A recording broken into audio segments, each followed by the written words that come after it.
Good morning, everyone. My name is Vanessa. I'm the digital marketing manager at VL OMNI. Today's conversation will be focused on why returns cost so much for retailers and how you can create an integrated return solution. Today, I'm joined by Robin H. Smith, co-founder and CEO of VL OMNI. VL OMNI is a managed service iPaaS integration platform for agile and scalable data integration. They empower businesses to accelerate growth by integrating their systems, channels, partners, and applications together based on their needs. We're also joined today by CEO and founder of RMX, Ben Whitaker. RMX works with e-commerce retailers to mitigate the financial, operational, and environmental impact on returns on their domestic and cross-border businesses.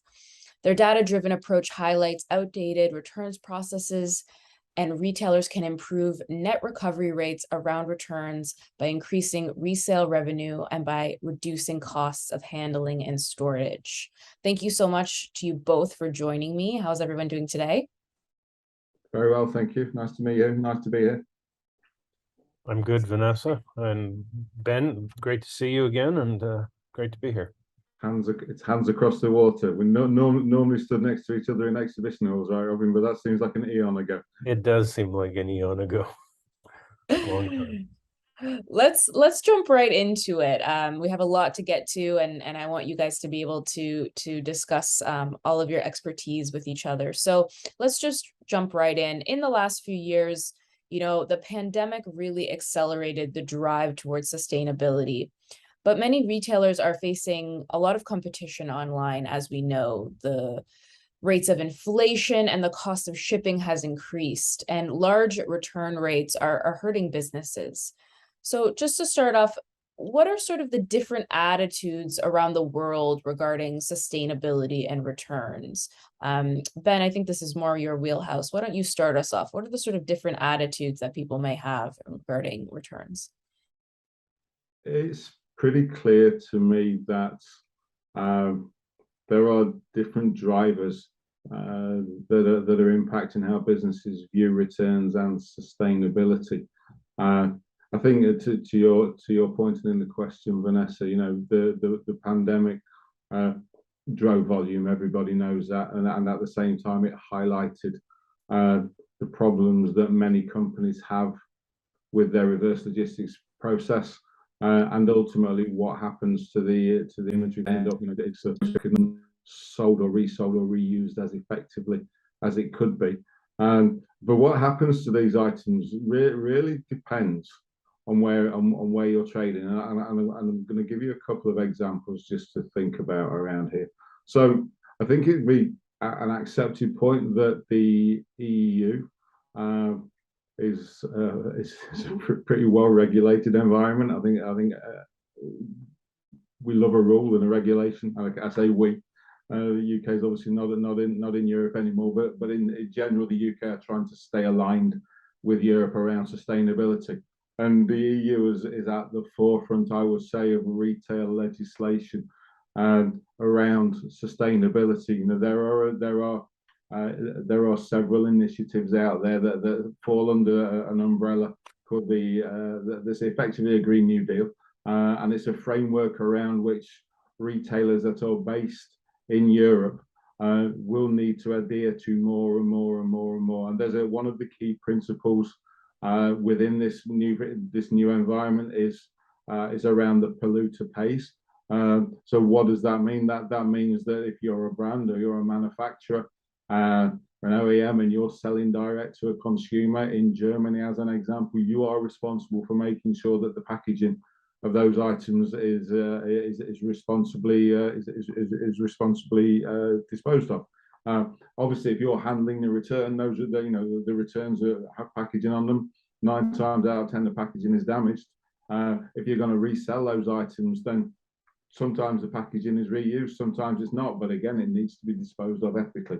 If you take the pretense of a retailer that's selling in the US to the domestic market, that regulation doesn't happen. It's not there. Therefore, it's not a thing to think about. If you're a US retailer selling into Europe, you've got to be aware of it, because whether you like it or not, you're part of that retail environment. So depending on where you are and who you are, and how you're selling, the legislation is going to become a bigger part of how businesses operate.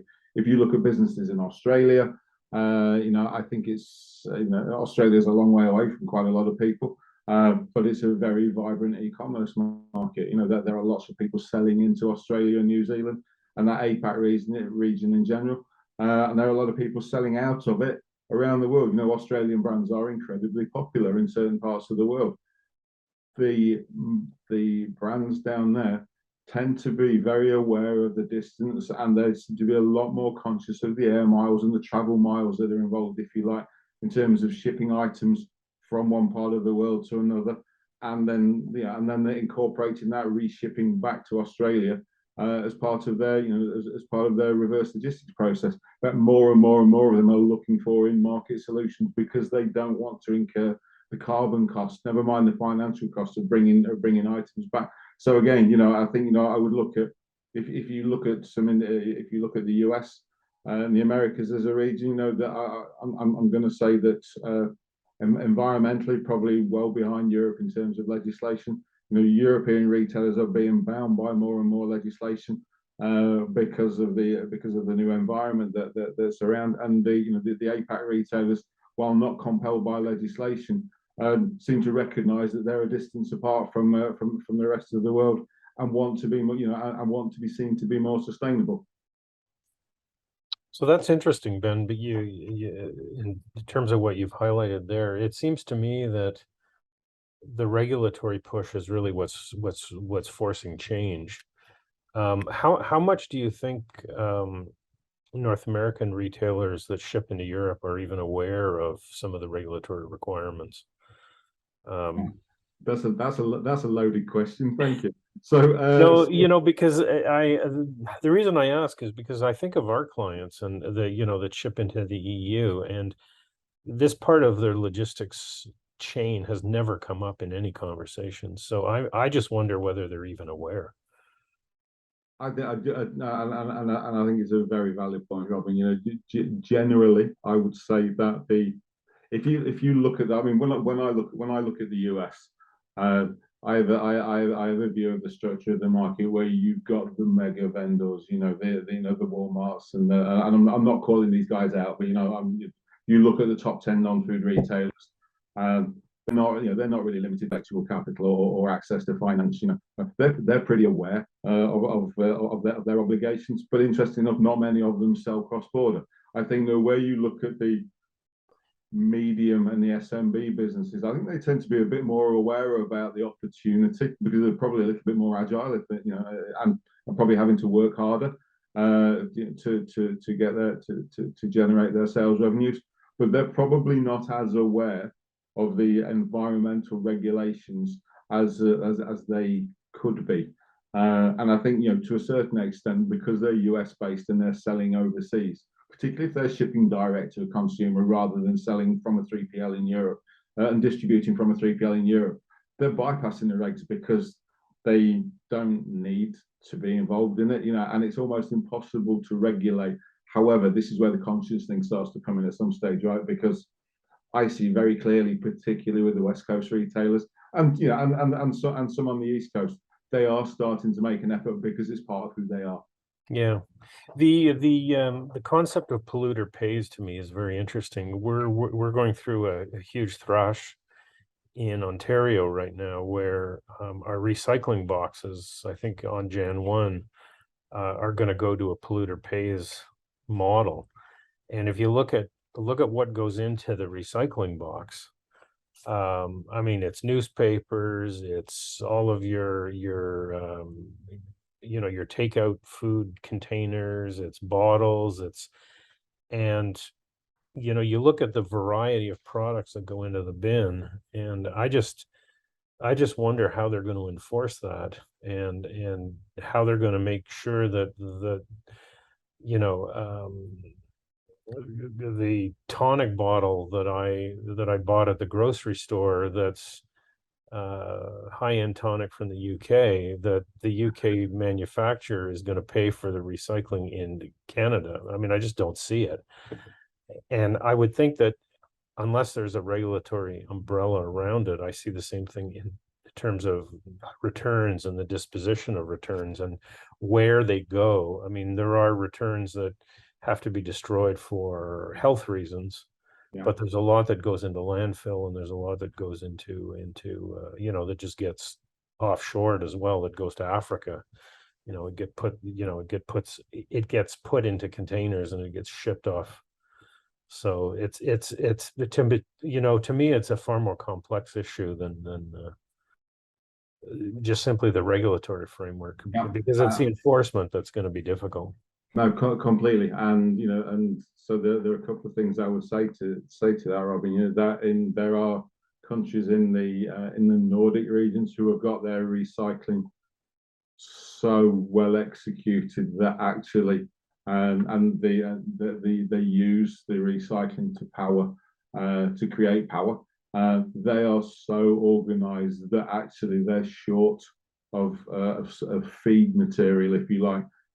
So they actually, it can be done, I guess, is the point that I'm trying to make. Whether your region or my region is up to that sort of speed, I doubt, is the honest answer. I mean, what you're saying to me completely resonates with what happens in the UK. I mean, we're given a multitude of colour bins, and I'm convinced that they all end up in the same place, if I'm honest. Well, you know, to your point, I mean, we used to have to separate newspapers from glassware and plastics, and you know, everybody was trained like chimpanzees so, and no offense to chimpanzees here, but we were all trained to sort of separate our boxes, and our green bin was, organic material. And when the garbage truck comes around, all the recycling ends up in the same spot. So it really doesn't matter that I'm separating it out. No, completely. I think that, you know, the other point that I was going to make was that even though the regulations are in place in France and in Germany, who are the vanguard of this, from what I understand about the enforcement at the moment, the principle has been engaged in law. But when you start to dig into it, you know, the execution around it, and the enforcement around it, I think is pretty light at the moment, to be honest. But I think, you know, there's a stake in the ground, right? And there's no doubt in my mind that there will be a continuing drive towards all of these different measures. And yeah, and look, and there should be, let's make no bones about it. Some of the practice that retailers have gotten away with so far, just in the context of everything that everybody's been through, just doesn't make sense anymore. So, you know, if it needs to be a regulatory driven solution, then fine. You know, there's always been carrot and stick, and I think most people would recognise that most corporations sometimes have to be pushed and induced, rather than do things off their own free will, because they're commercial, you know, first and foremost. And you know, either one of the things that you probably heard me say before is that there's no point being sustainable and broke, right? That doesn't make sense for retailers. So it's about balance. But I think from a retailer perspective, it's more about understanding who your customer is and how they see you in the market, and how, you know, and how you operate. And there's been a cohort of buyers that have been bought up on fast and free, because that's how, you know, that's how certain vendors went into the market with their product offering, and then everybody felt compelled to follow. But that's a years old mantra now. There are people who have been bought up on fast and free who now recognise that firstly, nothing is free. You know, there's always a cost somewhere. Yeah. And that actually, they're making a conscious choice to say, we're not going to buy, you know, we're not going to buy like that anymore, because we understand that there's some impact in it. So I think, you know, as much as you've got regulation, you've got education, you know, and I think those two in tandem will probably drive the retailers to have to become more and more sustainable over time. No, and I think that's completely valid. I mean, I think one of the takeaways for me here is that North American retailers that are shipping into the EU as well as the UK need to pay attention. Yeah. which I think segues nicely, Vanessa, into our next topic, at least in my mind, is what happens on the front end.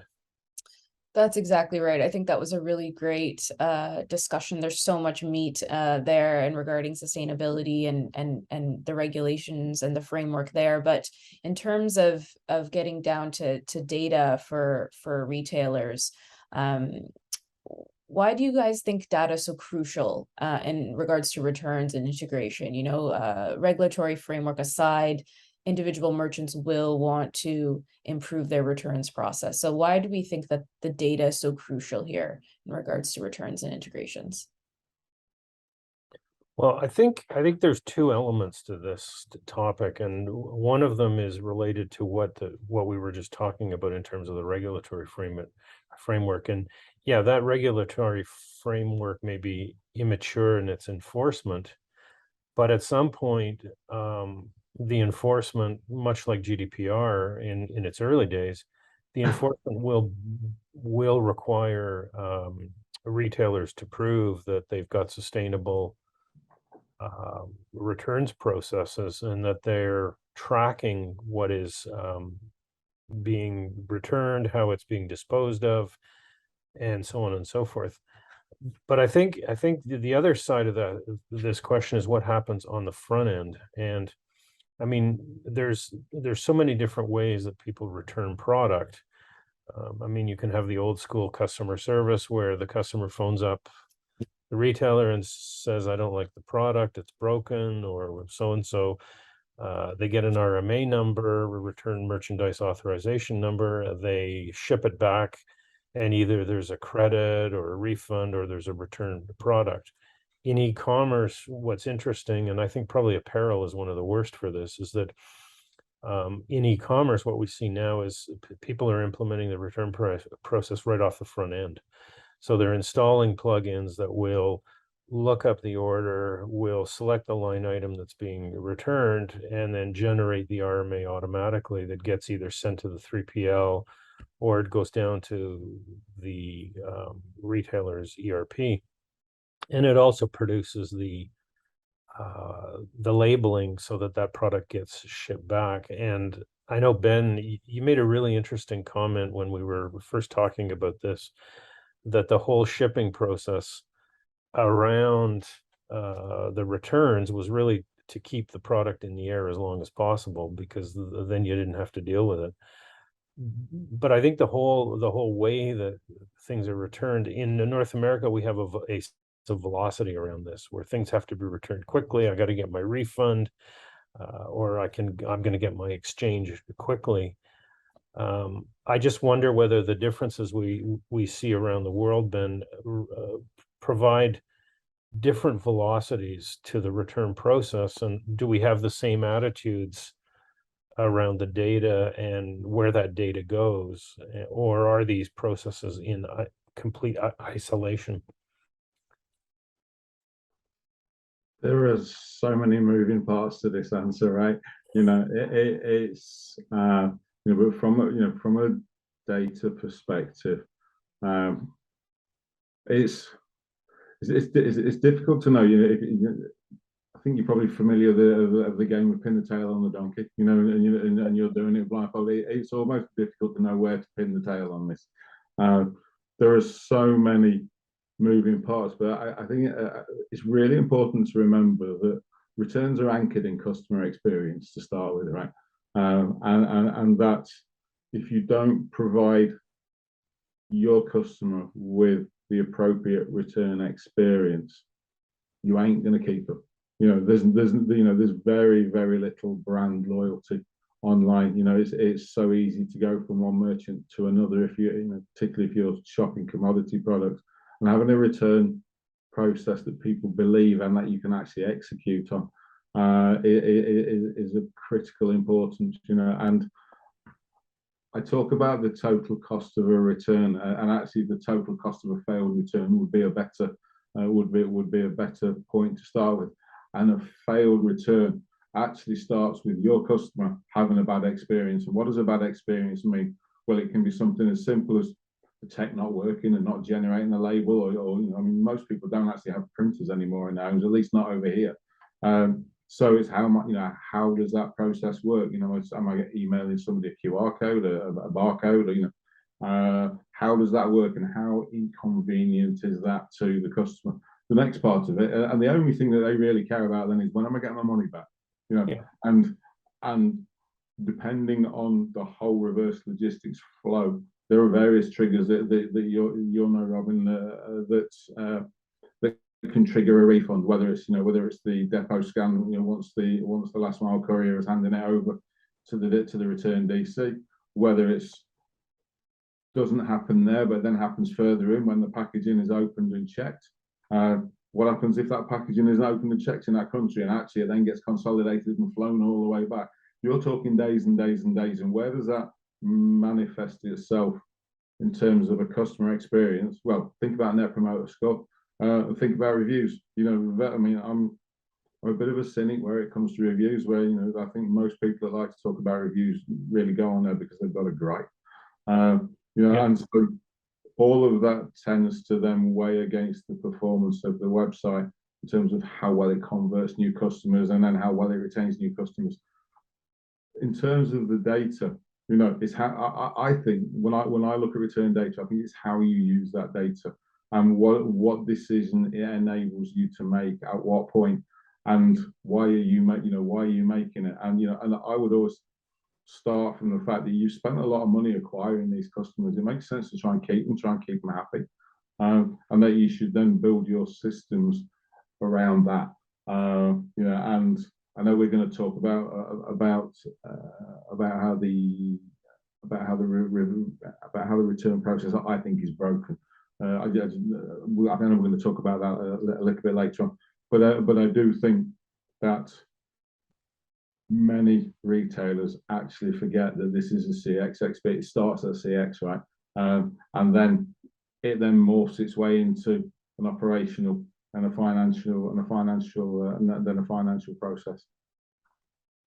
No, I would completely agree with you. I think that I think that the return experience, you're right. You've got a customer who's paid. Maybe they made a mistake in choosing the size, or what they ordered wasn't exactly what they wanted. I mean, you want to facilitate the return in such a way that it's economically viable, and that the customer gets the satisfaction. I think satisfaction is perceived, though, is that different geographies are going to look at the way that a return is being treated differently. And I think that this speaks to your point about the return process being broken. I think it's broken as well, in the sense that I don't think that you have, with a lot of retailers, the quality control when things are put back into inventory. Yeah. You have things that sit outright, particularly in fashion, where things are returned and they're just put into bins in the warehouse, and eventually somebody packages them up and sells them to a factoring agent, or they're disposed of. Yeah, yeah. I mean, it's you made a great point earlier on about data being applied within the regulatory framework, and I think it speaks to a point around transparency generally. Yes. And, you know, I can foresee a time where there will be regulations in place, and I know that there are businesses out there that are working towards this already, that are looking and saying, well, we want to be able to identify every single component part of an item. We want to be able to visualize its whole journey, how it's used, and then ultimately when it's broken down. And I'm going to call out the Reverse Logistics Association in the US. There's a guy called Tony Shirota, who I'd recommend anybody that's listening to this, if you want to go and listen to someone that knows a bit about this, he's a good guy to connect. I remember him telling me, he introduced me to a professor in Italy, who gave a presentation at an RLA conference, and he talked about the concept of a car that was designed so that every single component part in this car was designed to be recycled at the end of the day. And if you take that to its logical extension, data is going to drive that, because you're going to need to be able to identify every single part in that vehicle and identify its journey from production, usage, breakdown, potentially recycled and reused again, right? So, data and transparency for me are completely integrated. I mean, you talked about you talked about fashion. Fashion's got a huge problem, and it's and again, I think it's almost a topic for a separate conversation. But until manufacturers and brands nail sizing, so that everybody knows what fits and what doesn't, I don't see that problem being mitigated anytime soon. And then there's also what you want to fit and what you think fits, and what actually fits are always different things anyway, right? No, for sure. And then you've got vanity sizes thrown in for good measure. So yeah, we've all got those in the wardrobe, though, right? Oh yeah. Oh yeah. Your point about traceability in the returns process and the use of product. I mean, this is very much something that's come out of the aircraft industry, where parts are serialized, they're tracked, they've got expiry dates, they're taken out for maintenance, they're put back in, and they've got a lifespan with them, and then there's a whole recycling process around them. So it's very expensive.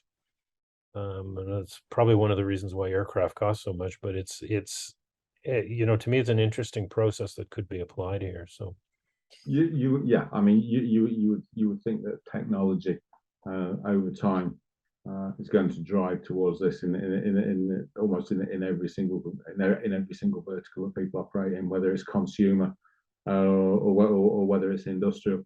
I think that I don't see the door being closed on this. The door's well and truly open, and it's I think genie out of the bottle is a better phrase, actually. It's happening now.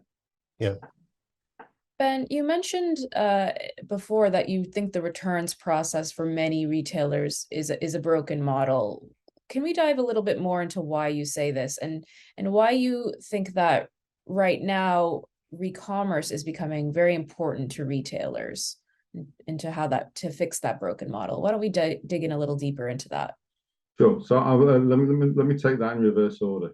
So re-commerce is fundamentally about product lifecycle extension. Okay, it's about making sure that the purpose for which an item was made, it's actually used for, and it doesn't matter whether it's the first buyer, the second buyer, third buyer, or fourth buyer. It is inherently sustainable. To engage in re-commerce, is one of 4 key pillars. There's reuse, recycle, reuse, and resell. So I think that any retailer that consciously adopts a process which involves re-commerce inherently becomes more sustainable. And actually, there's no the thing that frustrates me is there's no reason not to do this. This is it makes money financially for retailers to do this, to get involved in re-commerce rather than not. So to me that makes a ton of sense. And why do I think returns are broken? Well, the return process is broken. Well, if you think about how it's evolved, problem inventory in a business has always been treated as a cost of doing business, right? If I'm a manufacturer, as long as I sell enough of a particular SKU, there's always been a bit left in the warehouse, and this is how the liquidators, or what we know as jobbers and stockyard traders in Europe, this is why they've been there. They've been the guys that have been we'll sort the problem out in the warehouse. It's what I call an over-the-shoulder problem. It's rear view mirror. You're a retailer, you look forward, you don't really think too much about what's going on in the warehouse with the returns. We talked earlier on about the pandemic, emphasizing or highlighting the strains in businesses' reverse logistics process. Well, how did that manifest itself? Well, that pile in the warehouse got bigger, right? Is the short and simple version. And at the same time, competition online meant that margins were getting crushed. So retailers are making less money up front, got a bigger problem in the background. So how do they fix it? And it's always been fixed with liquidators, jobbers. That's been the first port of call, because retailers accepted it as a cost of doing business.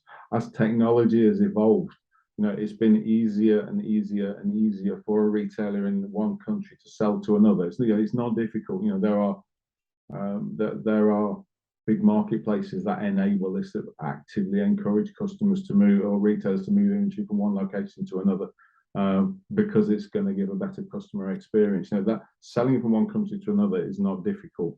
Bringing it back to process it is a whole different ballgame. And you know, and the service providers that are out there. So if you think about a pure play online retailer, they've always used a 3PL, 4PL network. It's part of the, you know, it's part of the playbook. You know, that's, you know, we're going to operate lean and mean. We'll outsource. We'll put our inventory there. We're never actually going to see it. We're going to pay somebody else to handle it. When you encourage logistics companies, and when you encourage return technology businesses who are incentivized, they make their money by handling and moving things around. There's no incentive for these businesses to actually do anything other than least amount of work for the highest amount of margin, right? And that typically means in the logistics business, keeping stuff moving around. You know, if I'm touching it, if I'm handling it, if I'm storing it, I'm getting paid. Mm-hmm.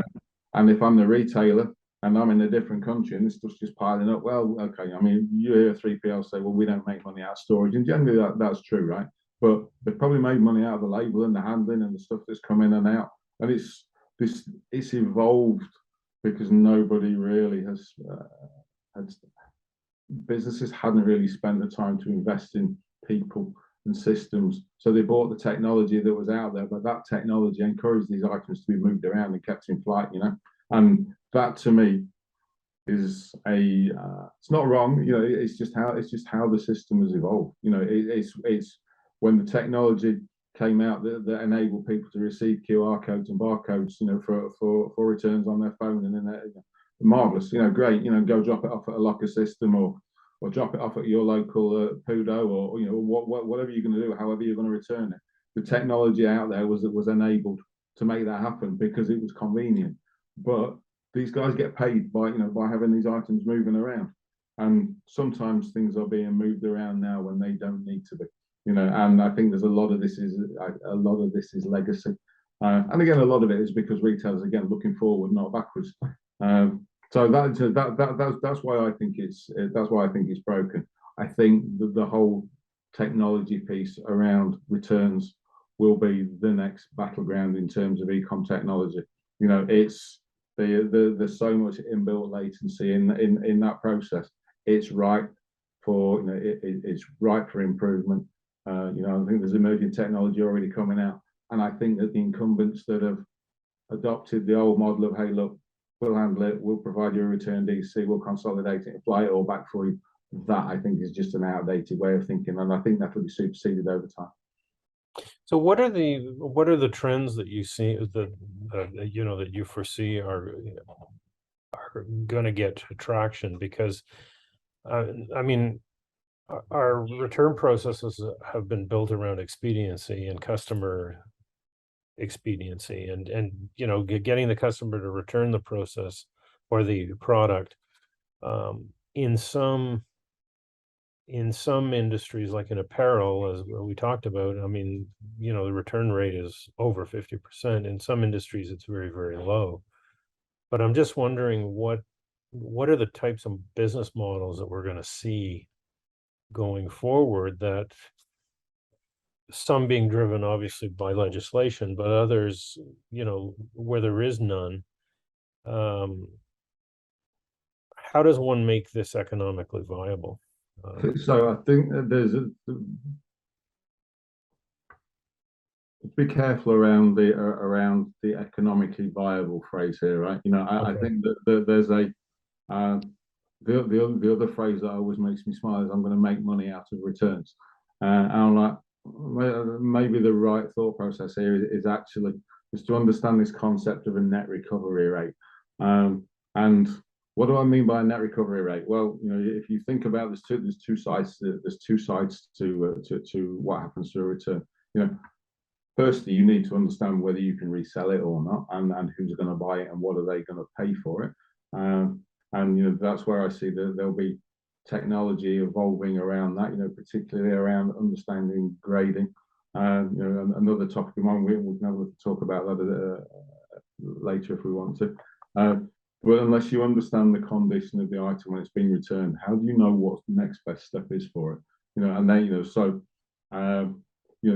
technology, I think, will evolve around that. I think that, the standardized grading will become more and more and more relevant, because trust online is incredibly important, right? And if you're relying on somebody else's description of a product item, then if you're happy to buy something which has been slightly used, or if it's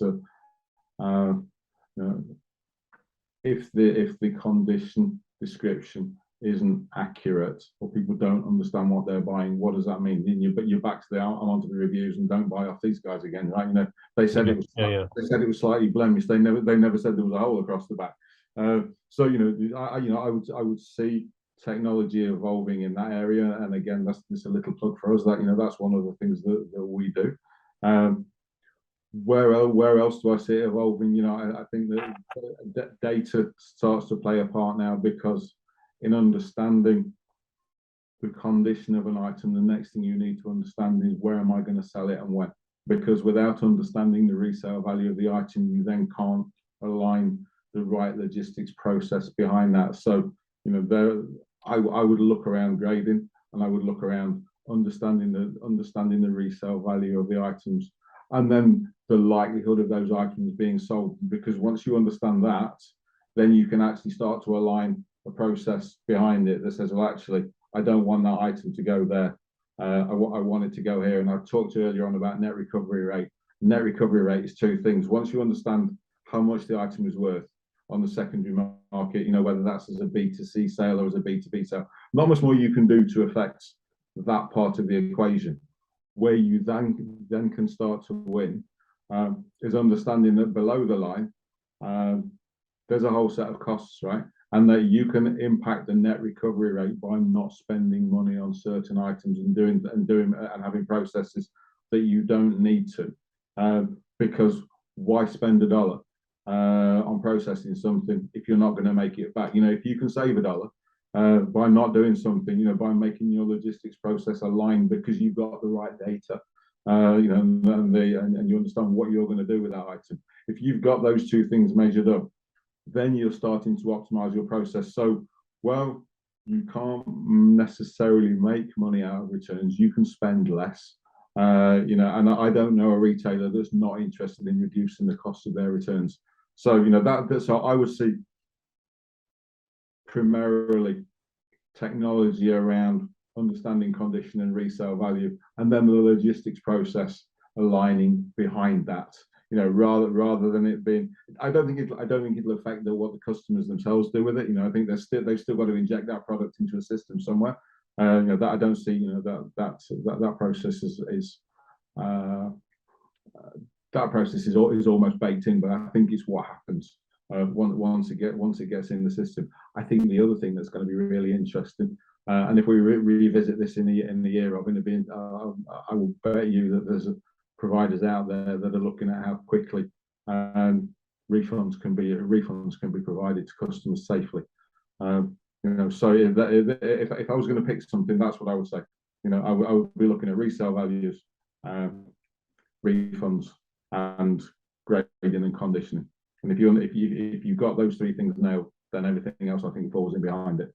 And if you're doing it in market, then inherently it becomes sustainable, because you're not moving things around as much, which to us as a business is actually quite important. We get that everybody wants to make money, but if we can help businesses not move goods around as much, then that means that they're not, we're lowering the carbon cost of the return, put it like that. Yeah. It's interesting what you say about, can I resell the grading, because I think that's a really interesting point. I wonder whether what we see in the electronics world with refurbished, and I think Apple are probably one of the best at this, is that a model that could be evolved to other areas? I mean, in terms of electronics, it's fairly straightforward. I mean, you can grade a case, whether it's all scratched up, whether the screen's broken. Uh, You know, so I'm going. So it's in my previous role, the business was very involved in cell phones, okay, and uh, what I took from that industry was that you've got. I mean, mobile is sorry, cell phones are are a commodity product nearly, but even the Mobile Phone Association tried to introduce a standardized grading process to make that everybody knew, what a grade A iPhone looked like and what a grade B Samsung looked like, and it defined the size of the scratches and the depth of the scratches. But getting people to adopt that is really quite difficult, So yes, in theory, but in practice, pretty difficult. And I think that's it. The cell phone industry is slightly peculiar, so probably not the best example to take. But if you go into the consumer electronics industry, do I think that there will come a time where retailers and brands and OEMs actually sell their products and actually sell a grading structure that goes with it and says, if you want to be our resale partner for these products, this is how we expect you to grade it? Because ultimately, if I buy a secondhand Dyson Hoover, again, not calling Dyson, I'm just using an example. It doesn't matter where I bought it from. If it breaks down, it's in the garage. It's a broken Dyson, right? I don't care whether I bought it from eBay or Walmart or wherever. I'm experiencing that brand, and I think that you will see brands start to push out specs around how they expect their products to be graded, and hope, and maybe even start to enforce the partners that they work with reads and say, look, you've got to have the facilities to do this because we want to be more sustainable, but we want our customers, who are the end users of this product, to be guaranteed the experience that we're setting the expectation. So do it. I absolutely think that's going to happen. interesting. I think the other thing that you touched on was how quickly can a refund be paid out, and I think there's some really interesting trends going on in the Shopify world of plugins that expedite the refund process. Yeah. It's definitely an area to watch. There's a trust gap that I've heard it referred to. If I'm going to give you your money, are you going to promise to put this refund in this item back in the post? And again, and I think that we're in the very early days of that. I've seen versions of it that have used that have used processes. I guess they're trying to make a round. They're trying to make a round peg fit in a square hole, right? The process works, but it's a little bit convoluted. I think that you will see the payment gateways and the merchant service providers. Once they realise the opportunity, I think you will see them coming forward with all sorts of processes to actually expedite that. Because why? We're right back to this customer experience thing again, right?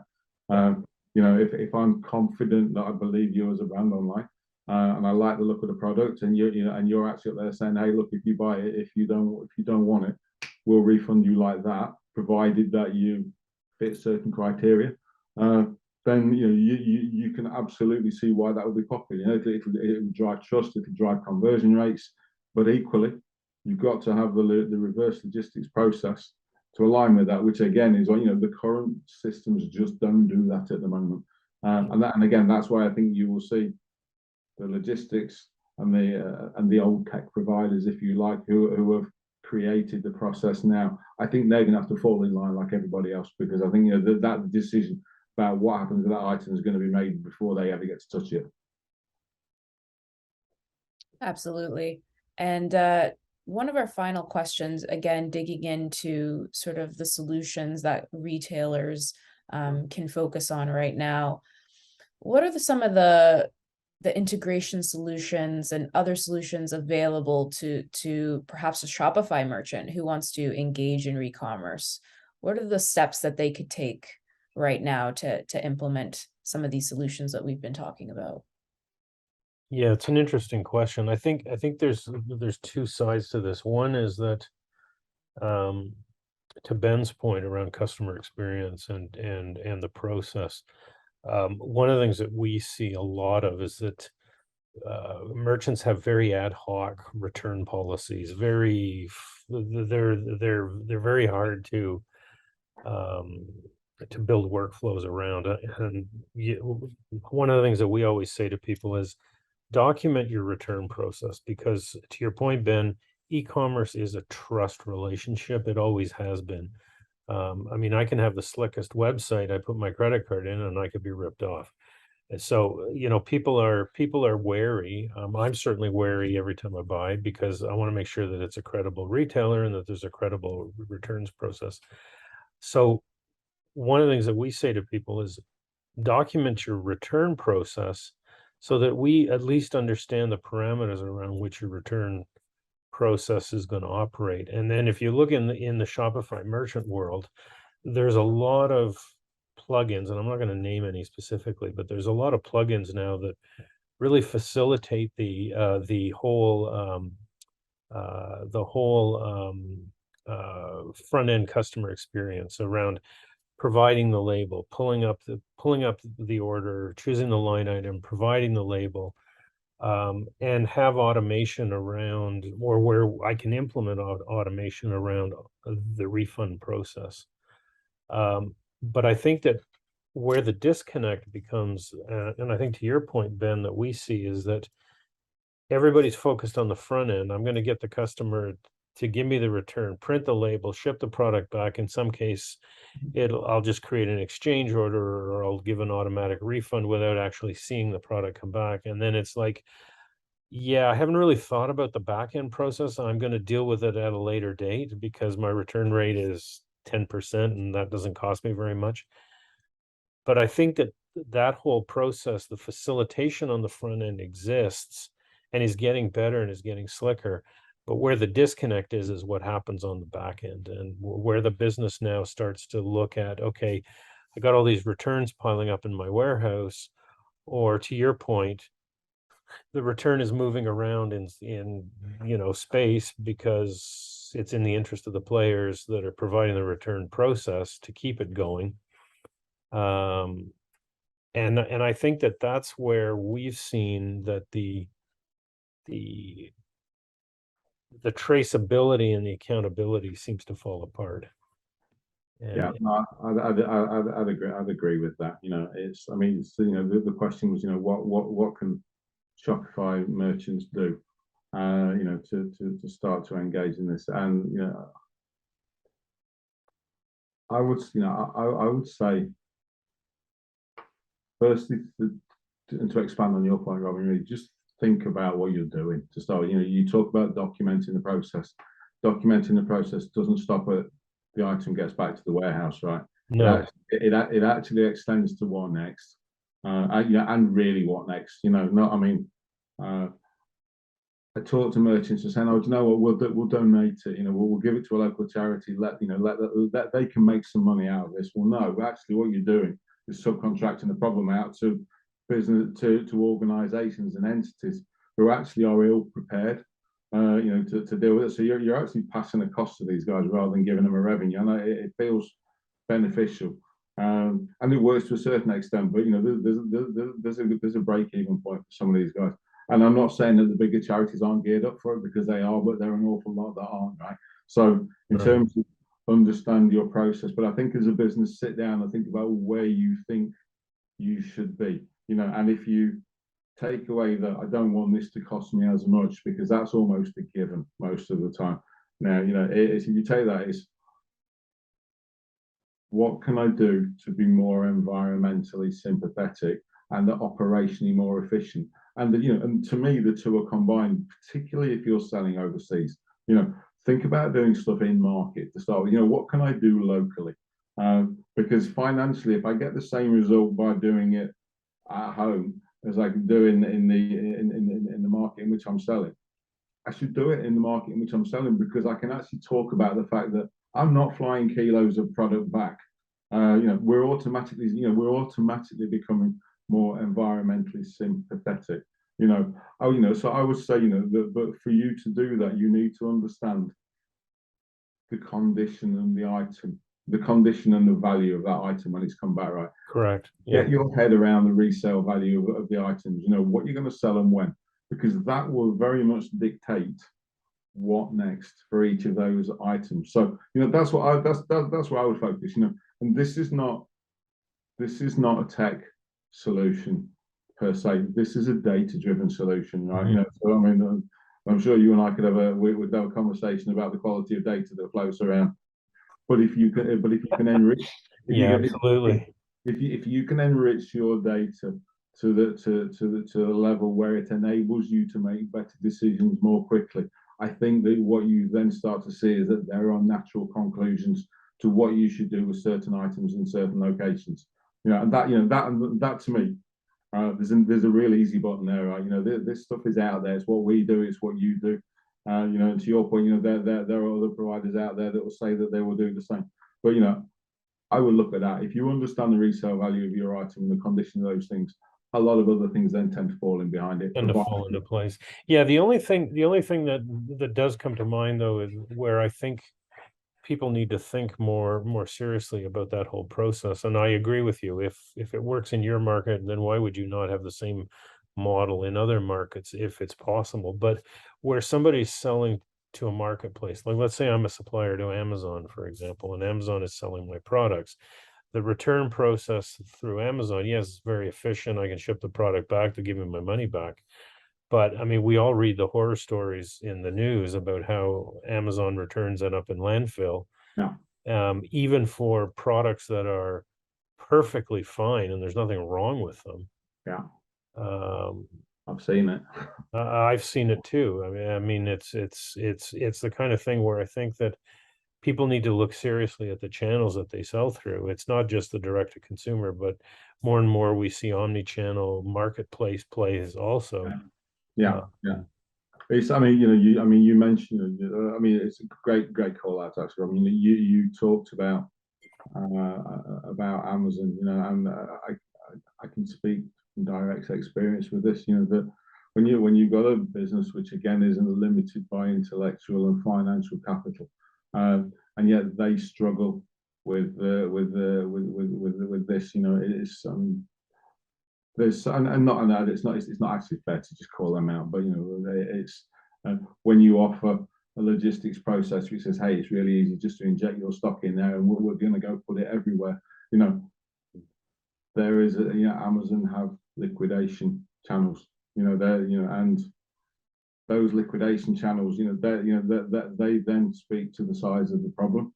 There's a reason that Amazon have high storage fees, or seasonal storage fees, and the fluid pricing structure for logistics. So absolutely right. And I think again, this is one of the things that I would point to and say it's broken. It doesn't encourage businesses to think sustainably. It says, look, we can help you sell it, but you know what? If you can't sell it, we're going to penalize you financially, and we want you to get it out. And all we're going to do is deliver the items into a local DC for you, and it's then up to you to get rid, or you can pay us to dispose of it. And the problem with that is, in particular, I don't know what it's like in the US, but I know that over here, as soon as you designate an item as waste, even if it's in perfect condition, it's not allowed to be resold. Yeah. It's automatically become a waste product. Yeah. I'm not sure in North America. I would suspect it's probably very, very similar, given the sort of the laissez-faire attitude that we have around waste and waste management. So the other part of that is the packaging up of those returns and shipping them off to developing countries. You look at what happened in East Africa with the apparel industry, the native cotton growers, I mean, and the apparel manufacturers, they were completely wiped out by cheap imports, whether it was secondhand or brand new that had been cast off, product that was being shipped there by the container full, and undercutting local products. I think that whole discussion hasn't been looked at either. No, and again, you look at it from an environmental perspective. There used to be an industry there that employed people, right? That's right. That gave people jobs, gave them an income, provided items that were usable. So, it became it was a product that was beneficial.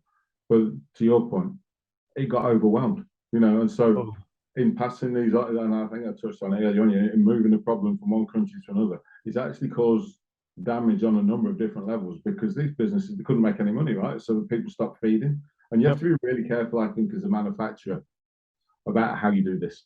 And again, there are smart people in me out there that will see all sorts of different solutions available. But to your point, think about it. Just think about mapping it out. Look at what you're going to do, and don't assume that giving this to somebody else is beneficial to them.